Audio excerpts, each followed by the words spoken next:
we need to, especially at the leadership level, we need to learn how to embrace risk taking. Our concepts of stewardship are backwards because it's the risky stuff that has the greatest element for faith to play a role in what we're doing and for us to be reliant on God to see the results. Welcome to the Lausanne Movement Podcast, where we have a passion to accelerate global mission together. If you like today's episode, won't you take a moment to rate and review our podcast and subscribe? That way you won't miss a thing. And now, for today's interview. Well, Ted Esler, welcome to the podcast. Well, thank you for having me, Jason. I'm looking forward to having a discussion. Yeah, it's so great to have you with us. We spoke off air and I mentioned that I've just recently finished your book on innovation, and it's really a book that I've enjoyed reading and a book that I'm going to enjoy recommending to many people. And so a large part of our interview is going to be focused on just that. It's your book on innovation. So we're going to dive into that. But one of the questions that I love asking on this podcast is just stories of background, stories of calling. When you get to connect with the heart, it makes such a big difference and it brings meaning to a large part of what we do. It's not just ideas, but there's people as well. And so could you kick us off? Could you take us back to the moment that you felt called to full-time ministry and how that journey has taken you all the way through to being involved as the president of Missio Nexus? Absolutely. For me, that's an easy one because I remember the night that happened kind of very specifically. My wife and I had been living in the Minneapolis, St. Paul area in Minnesota and involved in our local church. And one Sunday morning, an old-timey missionary got up and spoke about missions. He'd worked with headhunters in the Philippines. And I was fascinated because I didn't grow up in the church. And so that whole world was kind of like, wow, that's going on out there. And I talked to my pastor about it. And he said, well, Ted, if you're interested, you should take the Perspectives course. In the U.S., we have, in fact, it's actually in other parts of the world too, this Perspectives course. Back then it was called the U.S. Center for World Mission. Today, Frontier Ventures puts that on. But in Minneapolis, there was this unknown Baptist pastor that spoke on the very first night. His name happened to be John Piper, whom I'm sure is a name well known to many people that are listening here. And he talked about the story of his glory. And on the drive home that night, my wife and I think we knew that God was already beginning to move us in the direction of mission. And so we got some training and it's a long story about all that, but let me just wrap it up by saying we ended up working in the Balkans during the 1990s.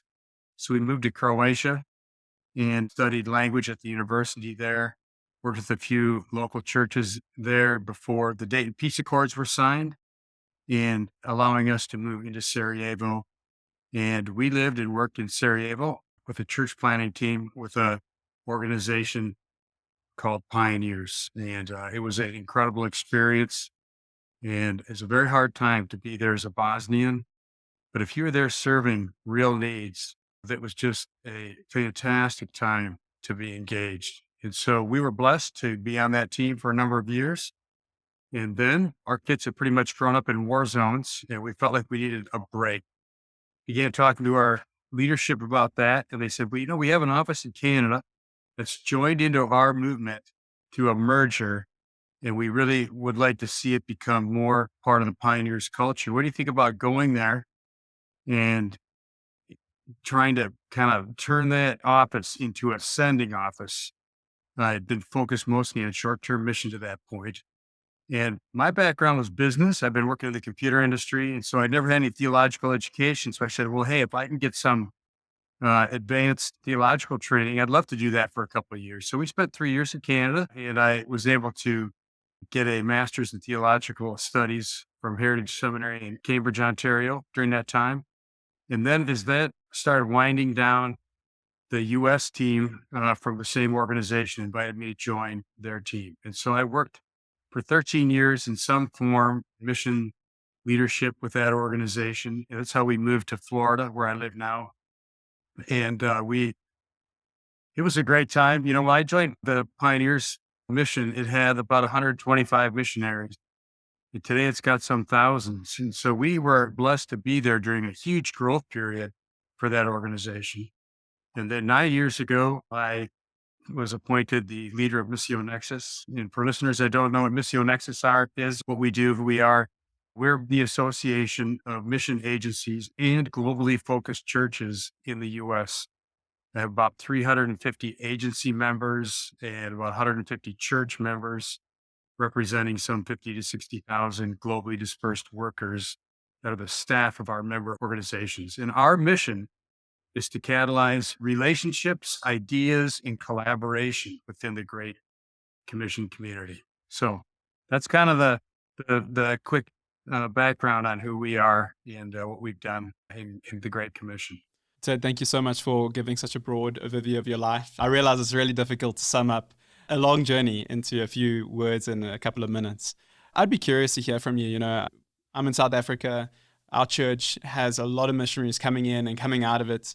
And one of the conversations that I've had with missionaries, and maybe you can speak into it, is the challenge that they have. There's a challenge of integrating into a culture, but there's another challenge of going back to the US or to Europe or whatever country they come from, and integrating back into the churches and the communities that they came from. And I'd be curious to hear from you. What was your experience transitioning back into the North American culture? I think it was our journey of that was very typical. I'll just give you one little snapshot of one thing we experienced. So soon after we arrived back in Ontario, a friend gave us a cat, a little kitten. So we have 5 children. They want us to have a pet. We want a pet. So we got this little cat. And then they sent me to the grocery store my wife said, hey, go get some cat litter for us. And I went to the grocery store and cat food. And when I got there, they actually had an entire aisle of cat food and cat litter and cat whatever. And I was walking up and down looking at all this stuff. And I realized almost 25 minutes had gone by as I just studied things that are available coming out of an environment where we didn't have the kind of choices that we have in this more affluent Western environment. So just from a consumeristic standpoint, that's obviously one of the things you face coming back. I think for us, the transition back was gentler than it was for most because we actually went to Canada, which is a different culture than the US, which was our home culture. And so we had a chance to kind of soft land in Canada before we went back to the US. I would say the hardest thing is coming from an environment where, everything is mission, mission, mission. And now you're at a church where there's people there and their problems really aren't concerned necessarily with mission. And you're trying to relate to them, the frustrations that come with feeling like they're not fully on board, and just realizing that the Christian faith is really about abiding in Christ first and foremost. And all these things that we get tied up in mission-wise are secondary to that bigger picture. And so that was the hardest thing for us as we transition back into the North American scene. What advice would you give to missionaries who are transitioning back into their home cultures? Is there anything specific that you would share with them? Yeah. First of all, I would just say, don't be a critic. It's very easy to fall into being a negative, critical person. A seasoned leader gave me advice many years ago. He said, Ted, how would you feel if I criticized your wife? And I said, well, obviously I wouldn't like that very much. He goes, well, you do a lot of critiquing of the church. I just want to remind you, she is the bride of Christ. And I think just avoiding that critical spirit, particularly for the church, is really key and really helpful as you transition back so that you don't fall into that hole of just seeing everything as better when we were on the field and then not so great now that we're not. Well, I think that's really good. And I think it would be great for us to chat a little bit about the connection between the church and those in mission. And perhaps we can do that a little bit later in our conversation. But I'd like to kick us off in the conversation of innovation and mission by reading a quote that I read in your book. And I stopped and I made a note to talk to you about this. And you said this because it was quite a statement. You said, I've concluded that the lack of creativity and risk-taking by God's people are at the core of the failure to fulfill the Great Commission. We are besieged by a poverty of imagination. I'd love to hear how you came to that opinion and just hear some remarks that you have to say about that. That gets a little bit to the reasons on why I wrote the book in the first place. So, I lead this network of all these different Great Commission organizations. And when you're in my role, you see kind of a broad sweep of what's happening with these organizations. And I kept getting the same question, which is, hey, Ted, who would you point to as the most innovative organizations or churches that we could look to for inspiration? And I struggled to answer that question. And I struggled because it just seemed like so many ministries are accomplishing a very similar task, using very similar tools, very similar methodologies. And the pattern is so kind of stuck in cement that it's hard to break out of that pattern. I felt the same thing with the church. So when I wrote the book, we were just coming out, it was the COVID year, basically.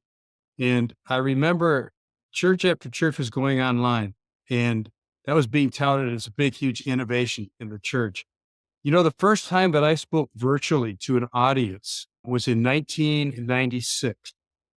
I was sitting in Sarajevo on a dial-up phone connection to a missions conference being held in Sydney, Australia. So that was 96. That's a long time before COVID hit. It was innovative in 96, but not so innovative in 2020, 2021. But we kept kind of like patting ourselves on the back of thinking we were being so innovative. I do think that it's very easy for us to confuse methodology with innovation, thinking that we're doing some things here we're trying to do in ministry. It's not really innovative just to adopt a methodology that somebody is using that's being successful. And we really do need to think much more creatively, much more, the old worn out phrase outside of the box. We are very much boxed in to thinking about how ministry can and should operate. It doesn't really matter if you're in a mission agency or a church. We're suffering because we're not doing what we see happening all around us in industry, which is this business focus. I got to say one thing. I want to be careful. If I were to rewrite the book, I would probably rewrite the book with a much higher emphasis in the early chapters on a theology of innovation.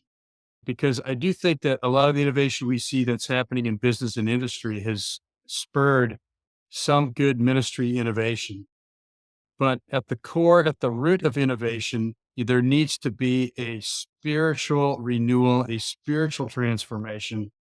And I think I kind of jumped into innovation so quick in the book, I would probably pull that back a little bit because I do think there is a richness surrounding all of these ideas of creativity and creation and renewal and, the language of born again, all of this stuff is really innovation focused, but it's really easy just to jump straight to kind of the business innovation ideas. So for whatever it's worth, I do like to I've learned after presenting innovation to many audiences, people are thirsting for a little bit more on the theological side.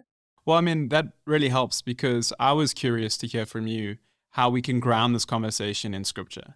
I come from a conservative stream that everyone wants the answer to come from scripture. And we had Dave Rayleigh on the podcast a couple of episodes ago who works with nonprofits and businesses, and we spoke all about innovation. But I would really love for us to tackle it from the side of where do we see this as a biblical paradigm in scripture? So could you help us with that? If you had to rewrite that section of the book, what would you say? Well, I do cover this briefly in the book. I would really delve more into the person of Jesus. I mean, he was so innovative. Every time it got to the point where, he would say something and his followers would be like, oh, Jesus, you got to say that. It's just hard for us to absorb. And it's because he was taking their paradigms, their way of thinking about things, and he was just stretching them to the breaking point where they just no longer fit. And so just first and foremost, the ideas, the spirituality presented by Jesus was completely deconstructing paradigm, blowing up a ship, all that stuff that they thought about how religion works. So it really needs to start with a deep look at how Jesus innovated. Now, we see so much technological innovation these days, that when we think of innovation, it almost always, it jumps first to our phones and our various devices and the gadgets. But the biggest, the most important innovation, even in our world today, by the way, the most important idea shifting happens in the realm of who we are as people, how we perceive God and how he's working. These types of large kind of philosophical things are really at the heart of great ministry innovation. And that's where Jesus worked the most and where his influence innovatively happened the most. So, I would just say, if you were to say who's the greatest innovator of all time, we might want to say Elon Musk or, one of these kinds of people, but Jesus certainly was incredibly innovative. And, you're even how you set the question up, talking about how you really want to be biblical. I do think we do have constraints on us in the sense that there are truths laid down. And so we need to understand what those are in terms of the theological underpinnings that are truth based. But within that, there's so much freedom, so much ability to go and take innovation in different ways that we really should feel very constrained by those things.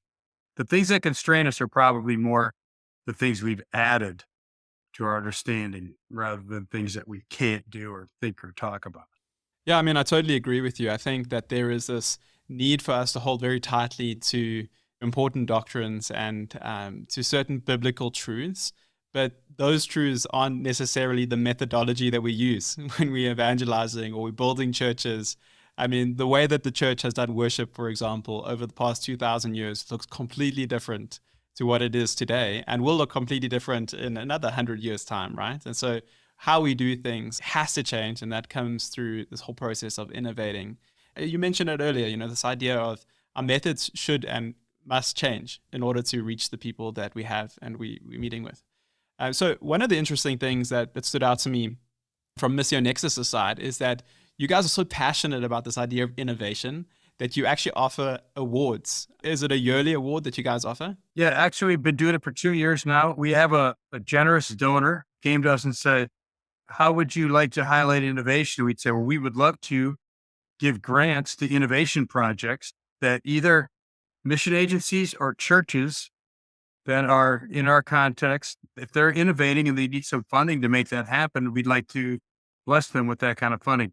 Let me just say, when it comes to funding innovation, ministry and industry are on completely opposite pages. And this is one area where we're harmed in mission because of our concepts surrounding stewardship. If you read the parable of the talents, what you find is that it was the guy that took the biggest risk with the money that was the one doing the right thing, the one that was the most cautious and careful and simply preserved the principle, but didn't do anything more with it. He was the one that was judged. And we have this concept with ministries that every penny must be used effectively, efficiently, with the utmost care, caution, and concern. And I mean, I hear it from donors all the time, that they want to make sure their gift counts, etc.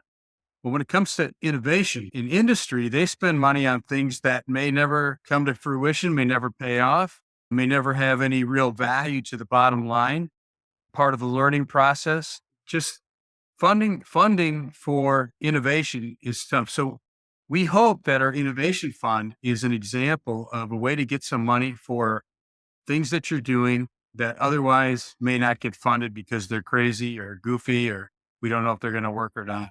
And it's funny because we have an evaluation team and we go through the projects and we have to stop occasionally, remind ourselves that we're not actually looking for the projects that have, the greatest potential payoff. We're actually looking for the projects that are showcasing or highlighting somebody being highly creative in a ministry segment.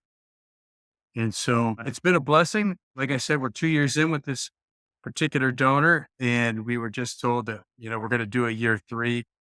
And this year's award recipients are being notified this week.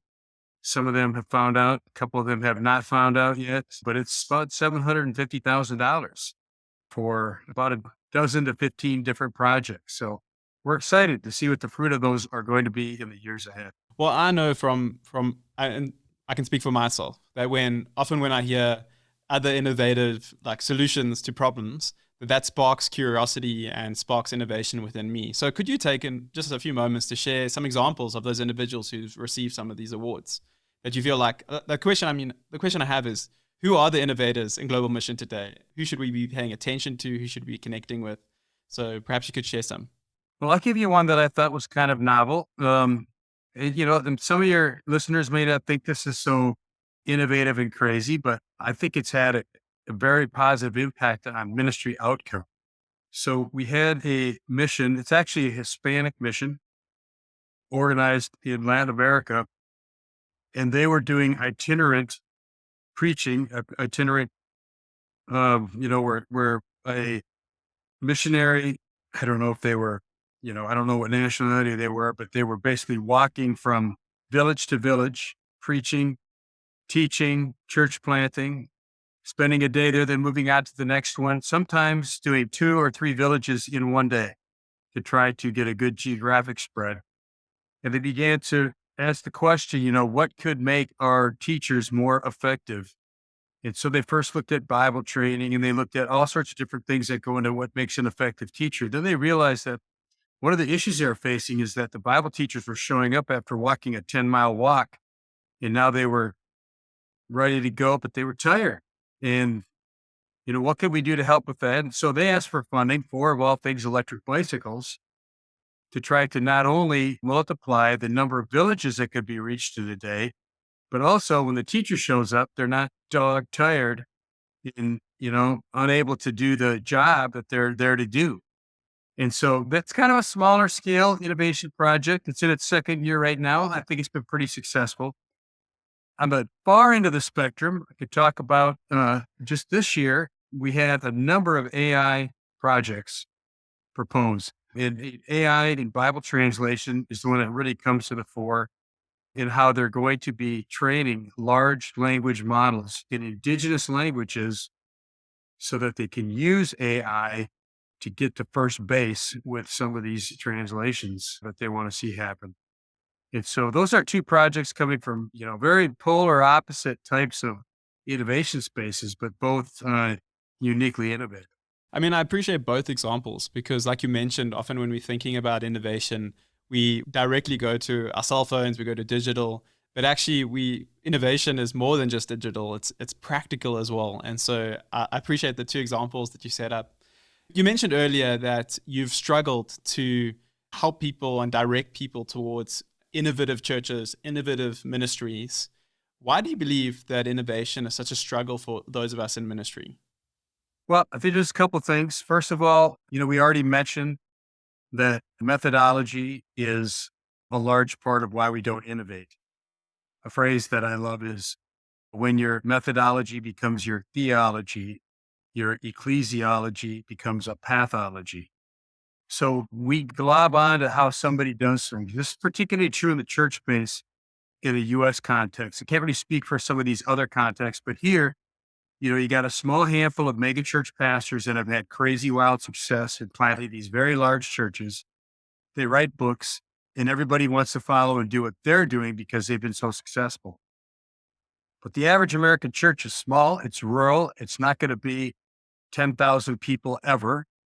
Who's innovating for that space where the vast majority of churches actually live and exist? Well, nobody. But for whatever reason, we love to chase success. I think that's probably a Western sin more than anything else. But we platform our successful pastors, churches, and then we follow the methodology that they use. So I'd say that'd be one thing. I think, more in a mission sense, there is the natural tendency of organizations and movements to institutionalize and atrophy over time. And you see this in industry. There's no reason why we wouldn't expect to see the same thing in mission and ministry.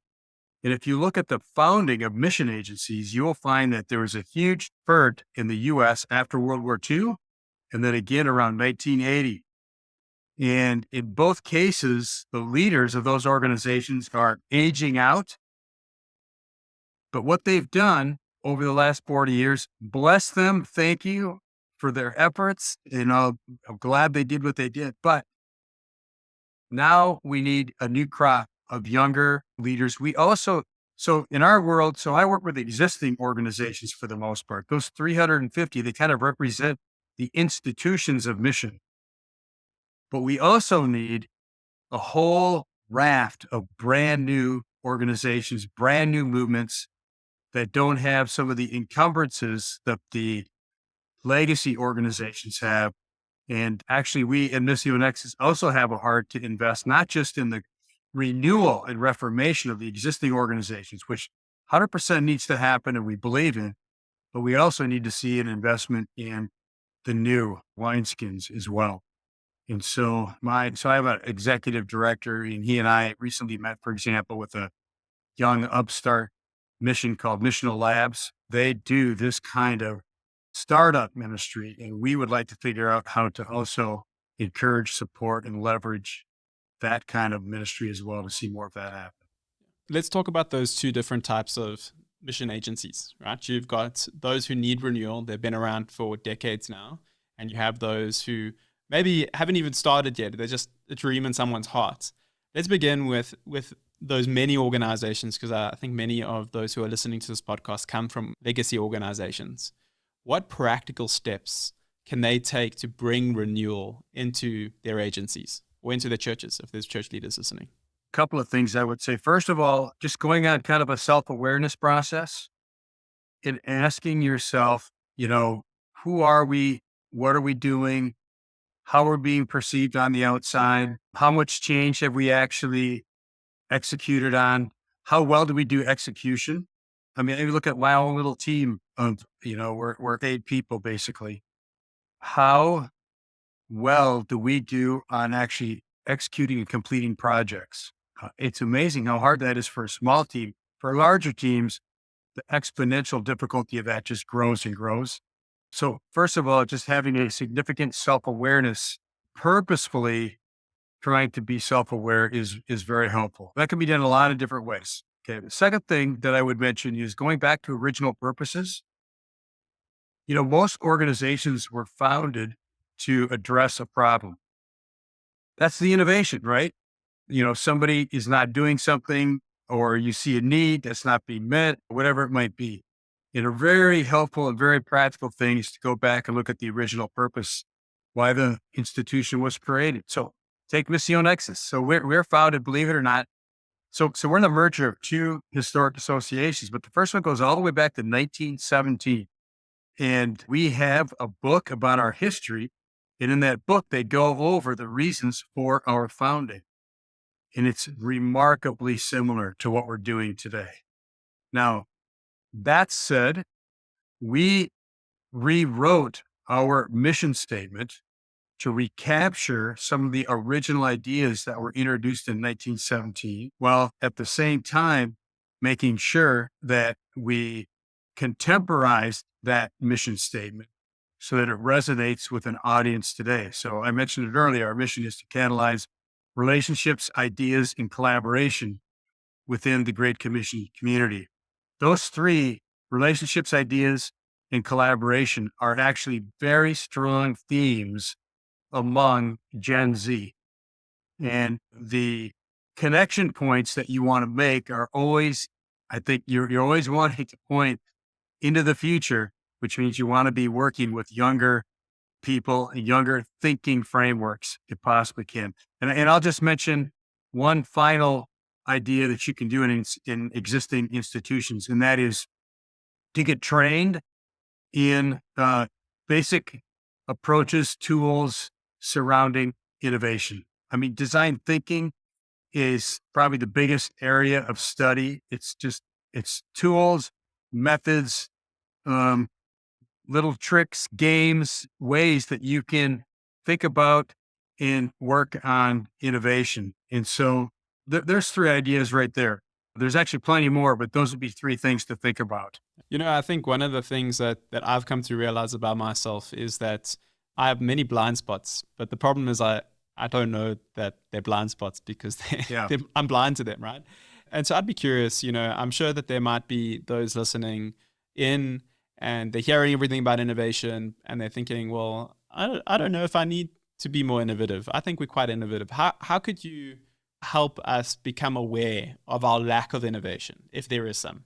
So I've had the great privilege of serving on a couple of foundation boards. And one of the interesting things that one of those foundation boards does is every year we take a trip somewhere in the world. And this foundation is very interested in movements. And so we try to find out where workers are saying, hey, there's a movement happening here.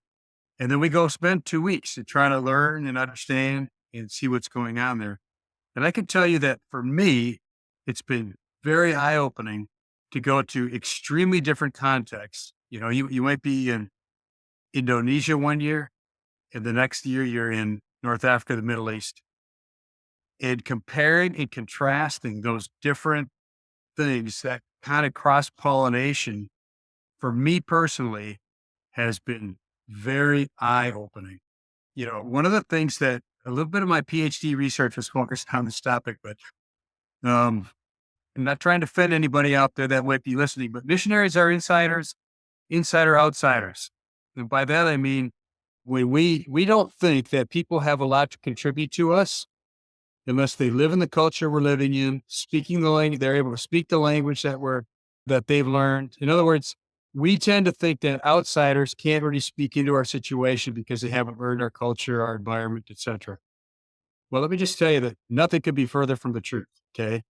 It's often the outsider that has the most to say about what you're doing and how you're doing. That's, in fact, the whole New Testament concept of seeing things through the eyes of a little child. That's the same kind of concept that we can learn a ton from those that come in from the outside to advise, to counsel, to just observe. And if you have new people joining your team, for example, be a student of what they're seeing, what their reactions are, how they're perceiving what you're doing. Because in innovation, we talk about the innovator's dilemma. That happens when somebody knows their job so well that they just don't feel like they need new learning. I just came off a sabbatical. I did a sabbatical last year. Part of my process in that sabbatical was asking myself the question, do I still have something to offer here? I could be investing my time elsewhere. Once you start losing that ability to be a learner about the environment that you're working in, that really is the beginning of your downfall when it comes to innovation. So, Now, as you were speaking, I was just reminded of that whole concept from Charles Taylor, the philosopher. He spoke about the social imaginary and how a fish, in the water doesn't know that it's in the water. It's in the water, right? And I think that that's very true when you are so used to your environment. And I'm just thinking in terms of church context, you're in your church, your community, and suddenly someone from the outside comes in and says, oh, but why don't you do this? And you get offended and you say, well, this is how we do it here. You need to adapt to us. But actually there might be value in hearing, as church leaders, hearing what others are saying, and as missionaries to hear what others from the outside are saying. And so I really do appreciate that. Let's move on to those who are maybe new to missions. They've seen a wicked problem. They have a solution in their heart. What solutions would you give to them? What next steps would you give to those who have something that is innovative, but it just needs to be birthed? I mean, the answer to that could vary greatly depending on what that innovation might be. But, I would just say, first of all, if you already feel like the Lord's laid some new concept, some new idea on your heart, enjoy the days of small beginnings. You're probably not going to get the attention from the large organizations, the large institutions. You're going to have to start small. You're going to have to love being small. I came out of a larger organization and I love that organization. Even to this day, it was a great experience. And I didn't leave in any way like unhappy with them or what was happening there. But I moved from that. I had about 120 people that reported in the hierarchy to me in that organization. And I moved from that to a team. We had 3 people on our team when I started at Missio Nexus. The incredible freedom that comes with being small, you're able to be agile. You're able to do things that the large institution couldn't dream of doing. I mean, I'll give you one little snippet from my day yesterday. We publish a journal, Evangelical Missions Quarterly. And one of our great leaders and the leader of one of our organizations sent me an article that he had just written on the topic of mutuality, which is an upcoming edition of EMQ is on mutuality. And I quickly wrote the EMQ editor and I said, "Hey, are we too late to get this article in?" And she says, "Well, let me check. It's actually going to lay out today, I think." And she writes back about 10 minutes later. She goes, "We can still fit it in." Now, you can do that because you're small and agile and can make changes quickly. So I would just say really embrace the idea that you're doing startup ministry. It has limitations. You don't have the resources to do some of the things that you want to do, but the ability to be agile when you're small is just such an advantage. And so I would just say, lean into that and don't fight it. Embrace it as much as you possibly can. I would like to transition this conversation and speak about global mission. I mean, you've had exposure to so many different kinds of organizations and movements. But before we do you have any last thoughts that you just want to share in terms of innovation with those who are listening? The message that I've been giving as I've been going around speaking on innovation is we need to, especially at the leadership level, we need to learn how to embrace risk taking. Our concepts of stewardship are backwards. Stewardship has come to mean being safe with resources, with people, this kind of a thing. And I would just say we need to rewire ourselves around trying things out. Now, it can burn you. We Missio Nexus, we tried to run a healthcare program. We interviewed our members. Healthcare is an issue. It's a big issue in the US. And so we tried to meet that need. We started a program that grew to $22 million US a year within 18 months, but then it crashed spectacularly. It was a very painful process, very, very painful process for me personally. With that risk taking comes pain. Best thing that happened though, that as we got into the final days of closing that program down, and I was feeling the overwhelming grief of failure, we had our annual conference. And in that conference, my board got up on stage spontaneously, talked about the failure, laid their hands on me and said, "We just want to empower Ted to continue taking risks." So I would just say embracing risk is key if we really want to see great innovation happen. Well, with that, let's talk about global mission. We spoke about this quote that the lack of innovation is a primary reason why we're failing to fulfill the Great Commission. But I'd be interested to hear from you what other reasons you see playing out in the Great Commission space in terms of, other than innovation, which we've spoken about at length, what needs to change in global mission for us to begin that process of acceleration, of catalyzing ourselves towards the Great Commission course? I would probably start, so I can only really speak deeply to my North American context. But if I was to say there's any one thing we're struggling with when it comes to mission in North America, it's the lack of mission awareness and lack of mission vision on the part of senior pastors in local churches. And there's going to be an interesting study coming out here in a couple months, put together by a couple of Missio Nexus member organizations. And it's going to reveal some kind of heartbreaking truths to us. For example, one of the things that we're going to find in that research study is that the more seminary education you have, the less engaged in global mission you're going to be. And I think we have a number of problems in the leadership structure of the churches in the US. Now, I think it's different on a global basis where the church is feeling much more empowered, much more engaged in global mission than they are in the US. But that to me is probably the number one concern that I have about the US missions scene today. Now, if you're talk about globally, what do I see going on? I mean, there's so much to praise the Lord for, but financial systems are a serious problem. And unfortunately, a lot of that wealth is stuck in North America. I just heard a statistic yesterday this is kind of a mind blower, but 84 trillion US dollars is going to change hands generationally between now and 2045. That's a lot of money. $84 trillion. Yeah. All right. That's crazy, Mhm. crazy number. The majority of that money is in Christian hands.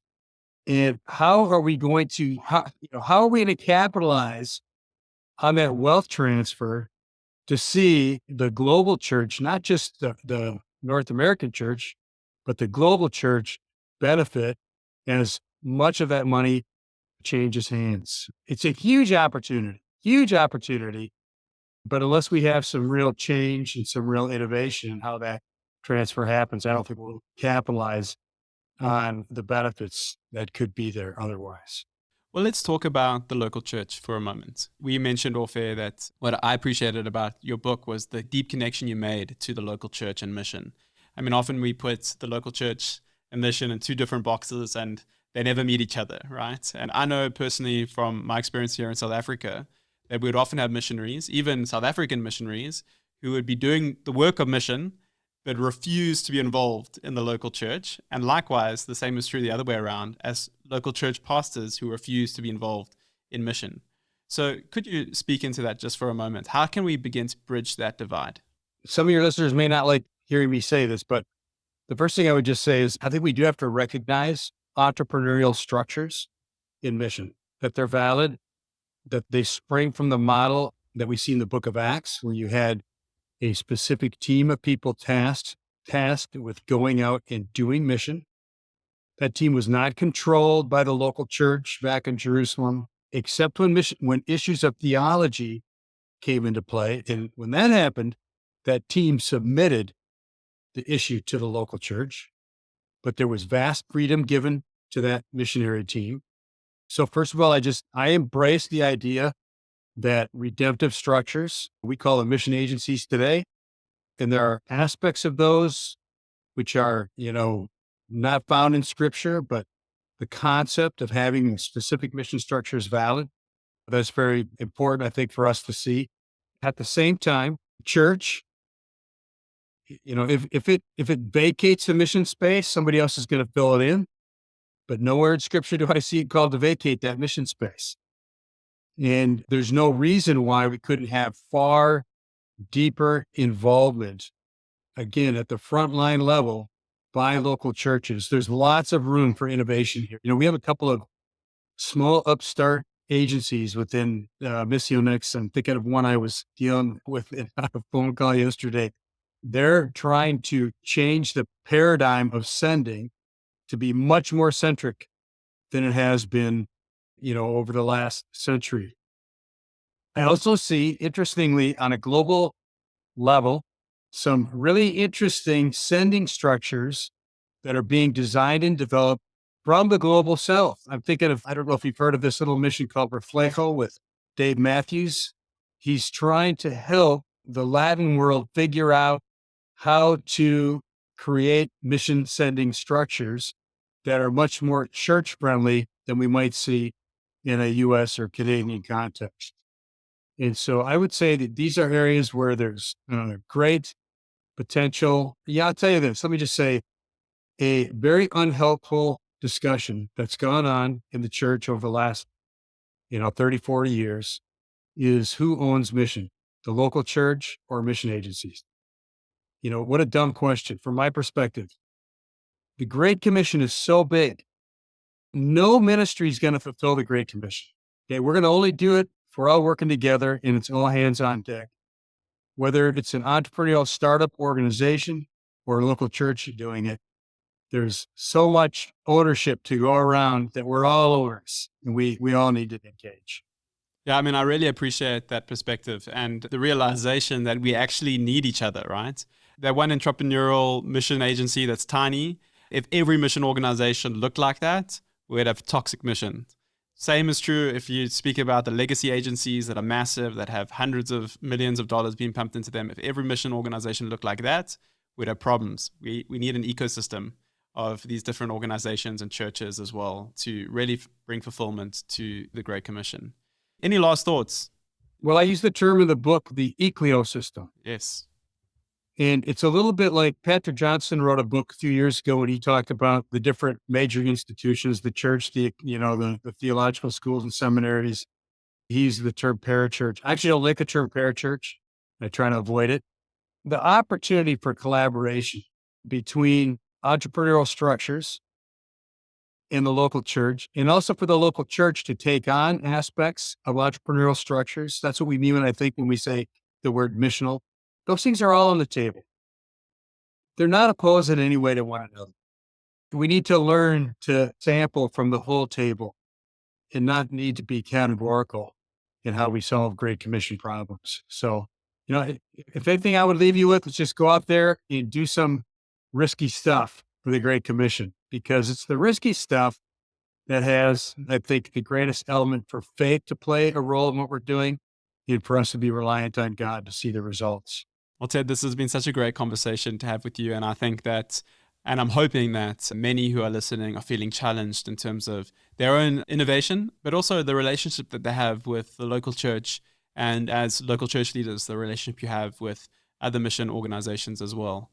How can those listening to this who may be inspired by what you're saying, may be inspired by and intrigued by Missio Nexus, how can they connect with you online and find out more about you and more about your books and Missio Nexus, the organization you lead? Yeah, well, obviously there's missionexus.org. If you want the book, and it's available through, the huge monopoly we call Amazon, almost everywhere in the world these days. And I also have a Substack, tedhessler.substack.com. That Substack I try to use to be a little bit freer with ideation than I would in official channels through the Missio Nexus website. And so that's probably the best way to get me. I'm extremely available. Fill out a contact form on Missio Nexus. If you're looking for anybody to come in and talk to your leadership team about innovation, I love doing that. And I'm available to anybody on this call from any country that wants to talk about innovation. Fantastic. I'll be sure to put that in the show notes for those who are listening. Ted, before we close off, I would love to hear from you. You've been involved in and been exposed to many global movements. In terms of the Lausanne movement, what do you think is the most strategic opportunity that the Lausanne movement has right now as we approach the 4th Congress? That's a great question. In my book, I talk about wicked problems. So wicked problems they have actually a very specific definition, but they're the type of large scale problems that are so difficult that no single entity is going to solve them. They're complicated. They have definition issues. They seem like they're going to roll on forever. We kind of throw up our hands and think this will never get better. Well, the Great Commission is, in a sense, one of these problems. And the only way that we're going to see serious forward momentum is by lots and lots of collaboration. And so the most exciting thing to me is that we are collaborating on a global scale, and everybody's invited to the table to try to figure out what we can be doing together that we can't do alone. That's really the promise of a large network like Lausanne. And I really do get the sense that this Congress is trying to aim right in that wheelhouse and focus on that kind of thing. So that's encouraging and exciting. Well, Ted, I want to thank you on behalf of our listeners and behalf of myself for the time that you've given to this podcast. Really trusting that some of the thoughts that you've laid before us will inspire us and equip us for what we need to do for ministry. So thank you for joining us.